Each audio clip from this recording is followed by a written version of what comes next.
Rainbow Six Siege is a very complicated game, and I guarantee you, the viewer, have some things that you can work on, which is why I'll be giving you the 20 reasons that you are bad at Siege. The first of which being that you're just impatient. I know that this is a very, very common issue, especially for new players. Even popular streamers like Joe Bartolozzi have this issue. I'm very impatient. And I feel like Rainbow has to teach me patience because when I play Val, I play Duelist and I just rush at people. Yeah. This is not a good mindset to have. Obviously, to each their own when it comes to how patient you are, but the more patient you are when it comes to certain gunfights, obviously the better you're going to be. If popular streamers have this issue, and me as a YouTuber am telling you that I kind of have this issue as well, you definitely do too. So if you can work on just being more patient and being okay with being bored and just holding an angle for 20 seconds, then you'll actually go a lot farther and die a lot less in this game. So you need to know when to be patient and then when to actually be aggressive. And being aggressive is something that we'll talk about later. For now though, let's move into the next reason that you are bad at Siege, and that is lack of communication. Something that I pride myself a lot on is I am very good at communicating when it comes to this game. On my stream, I usually play with a duo or a trio, and the amount of comms that we have every single second is a lot. We might honestly over-comm, but I'd rather have a team where I over-communicate than a team where I under-communicate. For example, if we're attacking Clubhouse, it's going to sound like, hey, can you bring a hard breach? I'll bring EMPs. You're going to get the wall open. I'm going to rotate to rafters and take rafters. I want you to sit on my wall and hold the guy on these head holes. We can easily pinch him for a kill. I'll get smoke grenades down and we can get the bomb down. That's just like average comms, and that's just the prep phase. We're not talking about in-game comms because I drone a lot, right? So I'll give a bunch of comms when I'm droning. I'll give a bunch of comms if I want like utility to be destroyed. For example, if I want a zombie in rafters to be completely gone, I'll be like, hey, can somebody use their Gon 6 on this zombie barricade really quickly? I'll use flashes for the Wamai and we can pinch the kid in rafters. Like, communication like that can help you a lot, because not only does it make it to where what you want done gets done, because not only are you able to get what you want done immediately because you can tell people what to do and when to do it, but also it just creates this general awareness that you and your team has that the other team might not have. You're just more aware of exactly where all of the enemies are, what all of your teammates are doing, and because of that, you can build the building blocks of a strategy in your head of where you need to go. For example, if because my teammates are droning and I have comms, hey, there's one guy on site and 3 off site, and I know that my teammates are with me and we have bomb, I know as an attacker, hey, rushing site might be the better play, and that call right there might win us the round just because we changed our strategy just because we were communicating. You can even go as far as to communicate to ask for communication. Sometimes if the comms are really quiet and I don't really know what's going on, I don't know where the players are, we don't have drones on the board, I'll be like, hey, does anybody have any comms? Can somebody drone this room? Hey, does anybody know what's going on? Where should we push? Somebody IGL. Like, you can just ask for communication if none is given, which is why there's honestly zero excuse for it. If you're on console and you're not really able to talk to any of your teammates, I understand that. I get it. But even then, you can just go and ask for a team to play with, which brings me into my next reason that you are bad at Siege, and that is because you play solo. You solo queue, you play by yourself. I am a victim of this just because I don't really have the patience to sit and wait for my teammates to get on. I have a little bit of a stream schedule, you get the idea. But you shouldn't be intentionally playing solo versus if you have the option to play with people. Playing with people is always going to give you an advantage. This game is a team game, so being able to have a team that you play with regularly that you're actually cohesive with is naturally going to get you an advantage. For example, I have a duo. His name is Breadstick. If you're a real one, you know who I'm talking about. When I solo queue, play flex operators. I'm a little frag heavy, honestly, especially on my ult, but when I play with Breadstick, I know that me and him are very cohesive together when we're both playing hard support. We're wall buddies. I'll play Thermite, he plays Thatcher. I'll play Ace, he'll play the Osa.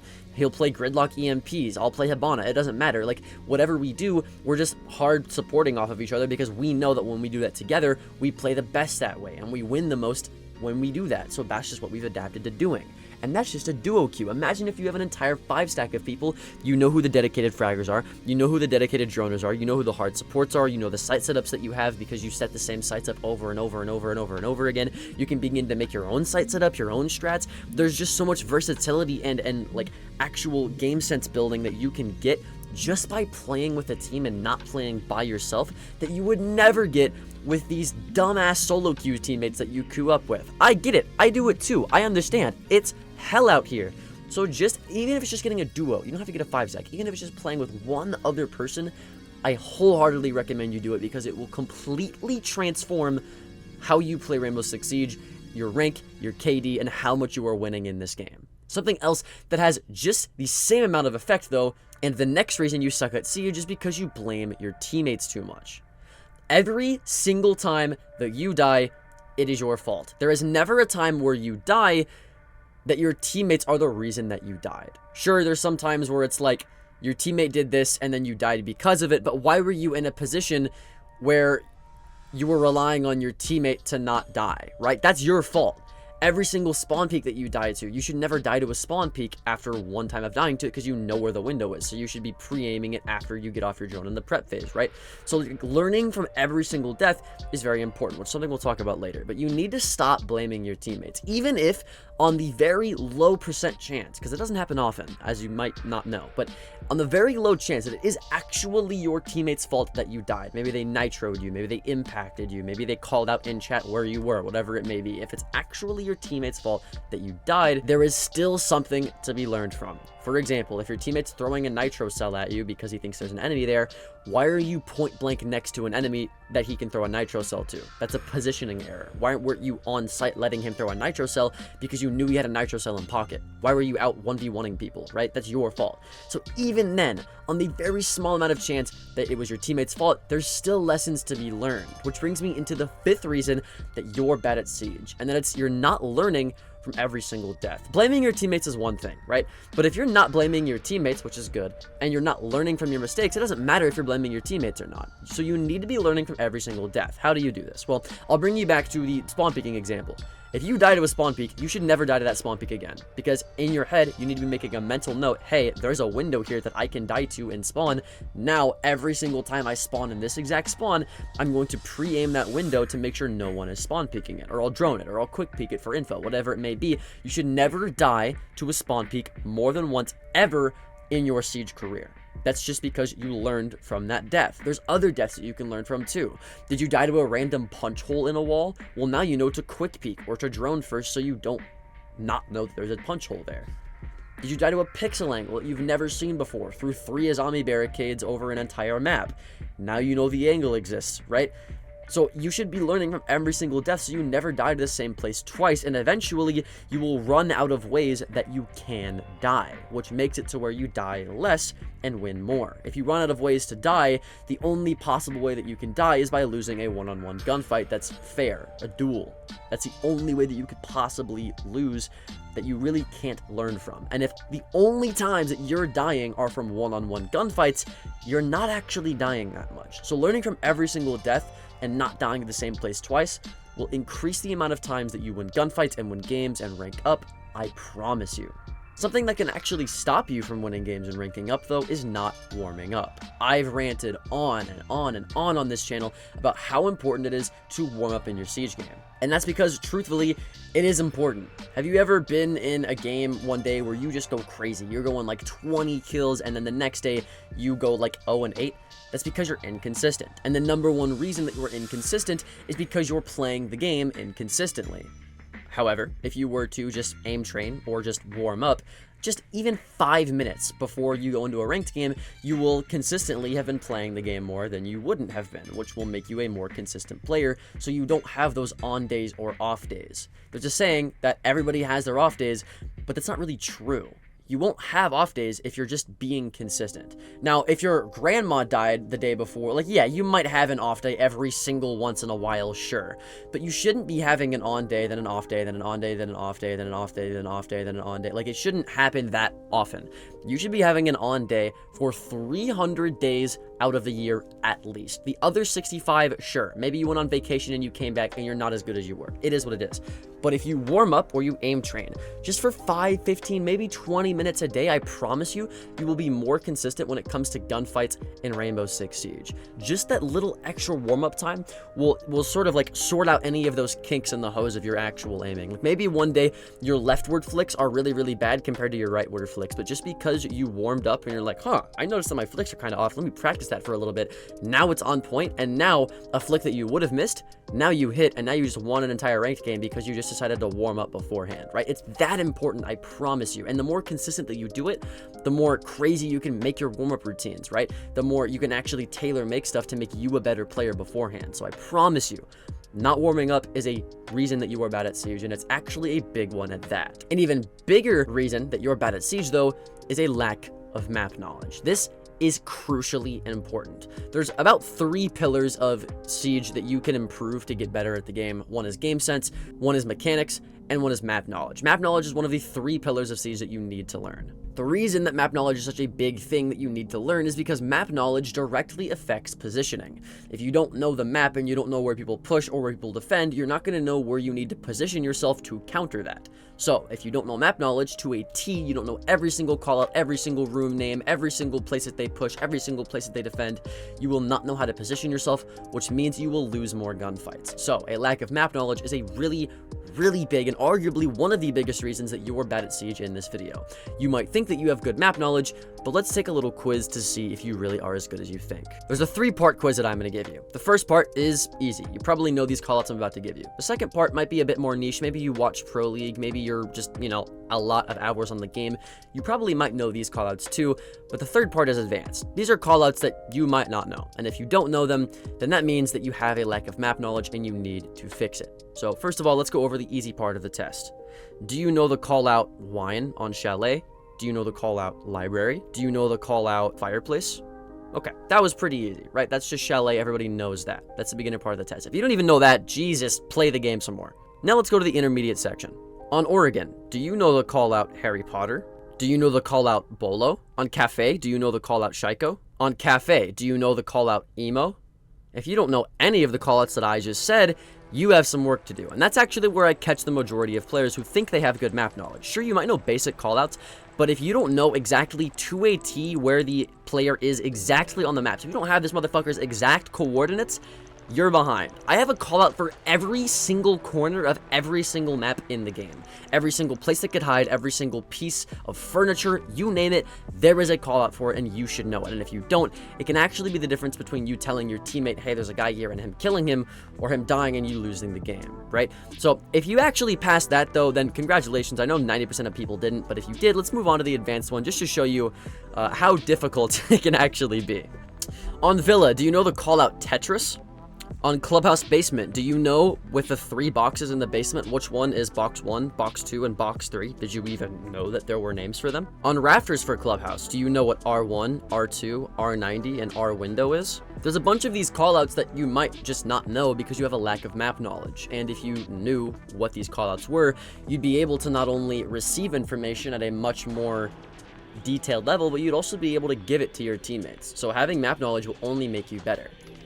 Something that makes you a lot worse, though, is bad decision making. If your decision making is poor, your gameplay is always going to be poor as well. There's certain times where it might be better to maybe let them take the site so that you can deny with a nitro cell or a maestro cam than it would be to try to hold the site with guns and take some gunfights that are unnecessary. There's some times where it would be good to rush, or maybe that would be good to drone. You just need to know when to make which decisions at what time. And this is something that really only comes with game sense and past experiences. If you know that on border, that droning right next to the CC door on the balcony gets you ran out on a lot, maybe don't do that. Maybe quick peek the door or do a fake drone before actually clearing that to make sure you don't get ran out on, right? Maybe you know that on bigger maps, droning is more important because there's more places for the defenders to hide and there's more likely a bunch of roamers. So maybe you know that rushing on bigger maps isn't as good of an idea as it would be on smaller maps.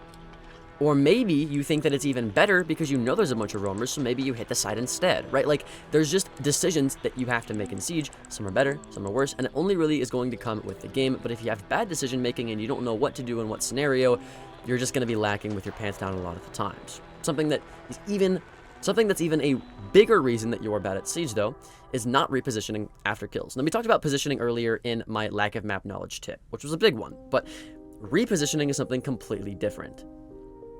If you're in a position, which is just a place that you're standing, that's all positioning is. If you're in a position and you get a kill, should you stay there so you can get a second one? Should you push up to maybe get a second one? Or should you leave to get a second one? Well, the answer is actually leaving. You need to be repositioning every single time that you get a kill, or even every single time that they have information on you, whether it be through a drone because you pre-fired, you shot somebody, you were in a gunfight, maybe you didn't even win it, who cares?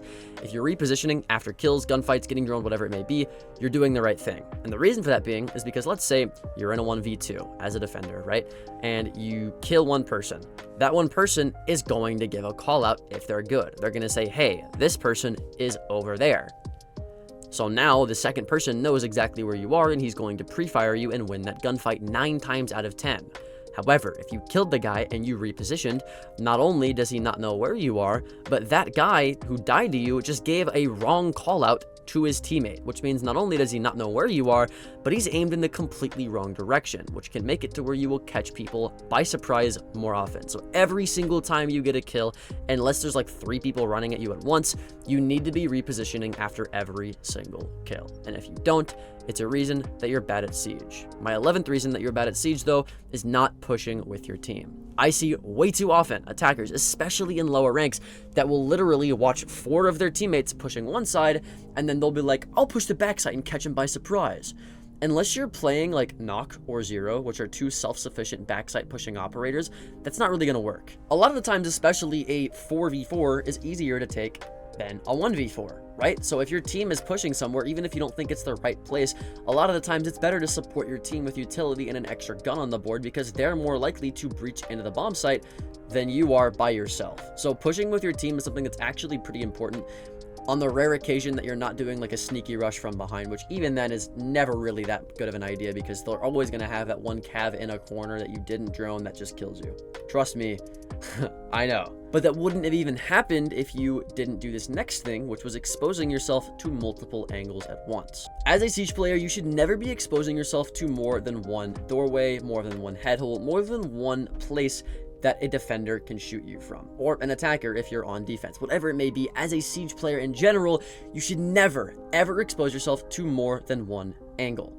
This is due to the fact, especially if you don't have information, that if you're exposing yourself to more than one angle and 2 people peek you at the exact same time, best case scenario, you're only ever going to be able to kill one of those people, and then you're going to get refragged. Which means that it's now, instead of it being a 1v2 turned into a 1v0, it's now a 1v1 turned into a 0v1, which means you just lost the round. But if you only expose yourself to one doorway and you're in that 1v2 and you're looking at the doorway you're exposed to, you're able to kill that guy and the other guy can't kill you because you're not exposing yourself to whatever he's on, and then you can go kill the next guy. You're essentially just isolating 1v1s. You're taking on one person at a time, which is much easier to do than taking multiple people on at one time. Pause. You get the idea though. Exposing yourself to multiple angles at once is much harder to take gunfights with than just one angle at a time. So you always want to make sure that your positioning is to a T, especially in a game like Rainbow Six Siege. Now you might be thinking that that is a pretty good reason that you're bad at Siege, but an even better one is lack of adaptability. So I said earlier that you should really be pushing with your team, but there were some rare instances where that might not be the case, and that's what I'm going to be talking about in this reason. If you know that you have 2 teammates pushing Study and Villa, but you notice that nobody is holding backside, then you should take backside. If you're trying to get a wall open and you can't get that wall open because no one's bringing EMPs or they used their EMPs and couldn't get the Cade Claw, then why are you standing in front of the wall with your hard breach out for a minute straight just hoping that someone's going to get the utility? Just push backside, get some other walls open, do what you need to do.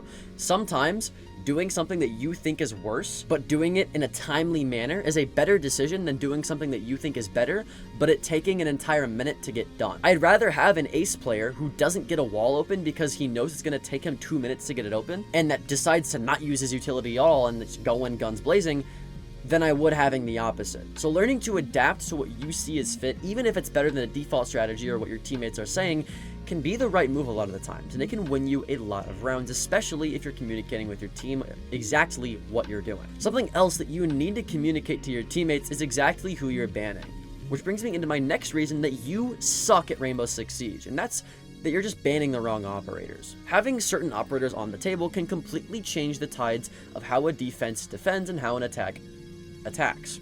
For example, if you ban Azami on Clubhouse, taking Rafters is a lot easier, which means you're probably not going to play Monty, which means you have another gun on the board, you have more utility on the board, and you're just going to attack different, right? So banning operators does actually have a solid foundation into how the game is going to be played. So how do you know which operators to ban and which ones to not ban? Well, first of all, there's just banning people based off of the map. You don't want to ban Jackal on small maps because Dokkaebi is naturally just going to be better, but you don't want to ban Dokkaebi on larger maps because Jackal is naturally going to be better for larger maps. You don't want to ban somebody like Thermite when you can just play Ace and get the same thing done, right? So like learning who to ban just based off of what map is going to be beneficial to you. But there's also banning operators based off of previously banned operators. For example, why would you ban Cade on defense if no one banned Thatcher on attack? You wouldn't, right? Because if you keep Cade on the board, someone's just gonna bring Thatcher and counter him anyways, so you might as well ban somebody that's more useful. So banning the wrong operators not only can completely change the tide of how you attack and how you defend, but it also can give your opponents an advantage as well, because now they have an extra slot of banning somebody that they would want to ban that maybe you could have banned instead, and forcing them to ban somebody that they don't really want to. Not only are you banning the wrong operators, but the next reason you suck at Siege is because you're playing the wrong operators. Just because an operator wasn't banned doesn't mean that you have to play them. Why are you playing Kali? I can name on only one hand the amount of times that I've used a Kali and it's been actually beneficial to my team because I couldn't use any other operator, right? There's just certain operators like that where it's like, why are you playing them? You could just play Ace. You could just play Thatcher. You could just play somebody with EMPs that brings better utility, like an Osa. Like, there's just certain operators that you shouldn't play. You shouldn't play Tachanka unless you're going against shield players. You shouldn't play Thatcher unless you absolutely need to. You shouldn't be playing Glaz, literally ever. You shouldn't be playing Flores unless they have deployable shields that you need to get, or they have barbed wire, they have an Azami, right?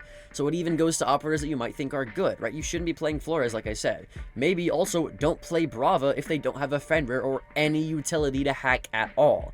Don't play Doc if you're putting yourself in positions where you're gonna get headshot. Don't play Thunderbird, ever. Don't play a Capitao if you know that you have to rush exactly where you're gonna firebolt. Play Grim instead, right? So like playing the right operators plays not only a crucial role in how you're going to play, but how the enemy team has to adapt to you. For example, if I'm playing Ying, I know that playing Ying is a great idea because it makes the defenders do a certain thing, which is play Warden. If I can make them play Warden, that is an entire operator slot that they're completely wasting on an operator that's not very good.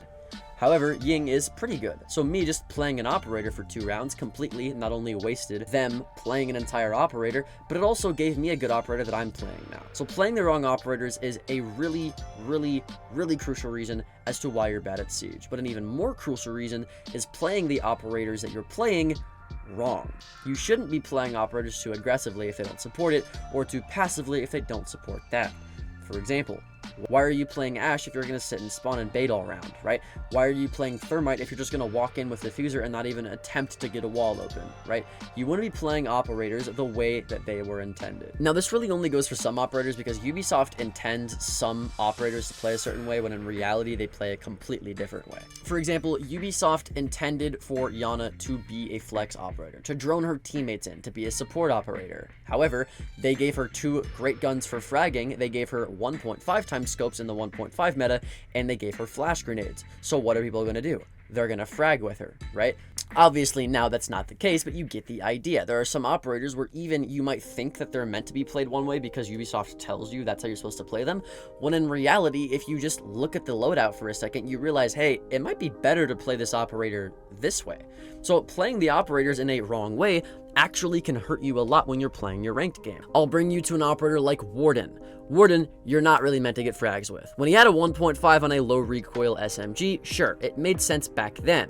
But now, people love to run smoke grenades and they love to plant because Shields and Ying are both at their peak as operators. Which means Warden is much more attuned to just sitting on site and activating his goggles sporadically when you think they're going to use utility. So most people play Warden completely incorrectly, which is why I think playing operators wrong, whether it be too aggressive or too passive, can be a crucial reason that you're bad at Rainbow Six Siege. An even worse reason, though, is because you're not learning from people that are better than you. If you're the best person at Siege in your stack, you're in the wrong stack. You should be one of the worst, because if you're one of the worst and you have people that are better than you that you're playing with, you can learn a lot from them and become better. It goes farther than just the people that you're actually playing with. You can watch content creators like me. Congratulations, you're already going towards the right step. You can watch Twitch streamers. You can watch Pro League. You can listen to interviews. You can go try to play in a comp team, even if you're bad. Trust me, I've seen it. You get the idea. You want to surround yourself with people that are better than you. You want to surround yourself with media of people that are better than you. You want to play with people that are better than you, play against people that are better than you, because you will get better. If you shove somebody in a room with people that are better than them, they're going to learn a lot more than people that are worse than them, which is why you're bad at Siege, because you're just surrounding yourself with people that are worse than you to have an ego boost. If you thought that might have been a shocker, then this next one will surprise you. It might seem oddly specific, but the 18th reason that you're bad at Siege is because you don't care about flanks enough. I guarantee you, a lot of times when you're attacking in Siege, at least 30% of the time, you're dying to a flank. It happens so often, and it can be so easily avoided that I thought that I had to put it in this video.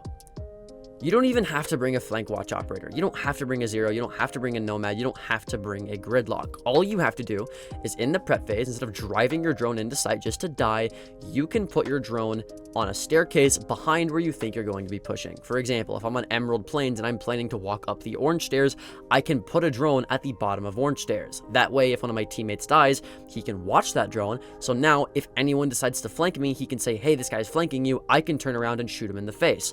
Even if your teammates aren't doing it. Now, if you die, you have that flank cam that you can watch for your team. And if you're pushing with your team, like I told you to earlier, that's even more valuable. So caring about flanks with drones is important. But again, you can do it with flank watch operators too. You should be trying to play Nomad for runouts. You should be trying to play Zero to watch your flanks. You should be trying to play Gridlock to make it to where they can't walk on site when you're getting a plant down and flank you through your smoke. You should be trying out these operators to actually know how to maintain space and not to get flanked. Not only should you switch up the operators you're playing to watch flanks, but you should also be switching up your site setup. And if you don't, this is the next reason that you suck at Siege. If you just got absolutely slammed by a team, they were just outdoing everything. Their utility was better, their drone work was better, their gunfights were better, their operator selection was better, their positioning was better, their map control was better, everything was just better than you. Why are you going to the same exact site and setting up the same exact site the same exact way? If they just fucking dissected you and your defense, why are you doing the same thing again? They're just going to beat you a second time. This is the key. Every single time you lose a defense round, go to a different site.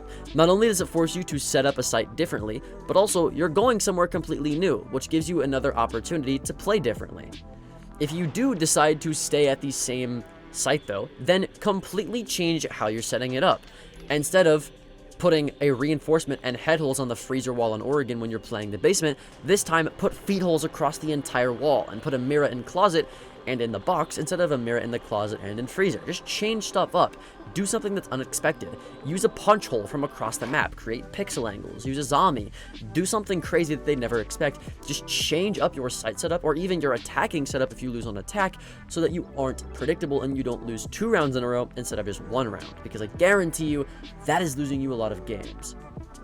Just like this next tip, which is something that you might not even think about, which is not taking care of yourself. I put this at the end of the video because it might seem a bit cringe, but you get the idea. If you're not eating 3 times a day, if you're not like going outside and going to the gym, you're actually going to be worse at the game. There was a time period where I was going to the gym literally 5 days a week. And during that time, I was also working construction. I was in ROTC, so I was doing a bunch of physical exercise there. I was in martial arts, so I was working out almost 4 times a day. 4. And because of that, the amount of endorphins I was getting, the amount of food I was having to eat, I was just so much healthier. I felt better.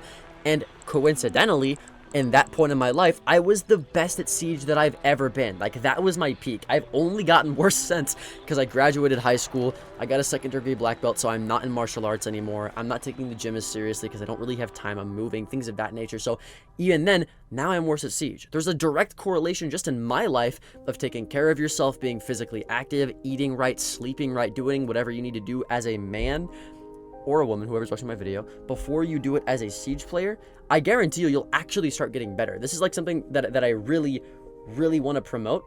because I'm actually starting to get sponsors as well that are like meal replacement or like protein powder. So it just makes sense. Like you really should actually start taking care of yourself, whether you're eating right, sleeping right, you're grooming, you know what I'm saying? You're going outside, you're having fun with your life. If you have an actual good life, you're going to be happier, you're going to be more confident, and that is going to translate into your gameplay. I promise you. But with that out of the way, my name's Alka. Check out this next video, and I hope I'll see you there.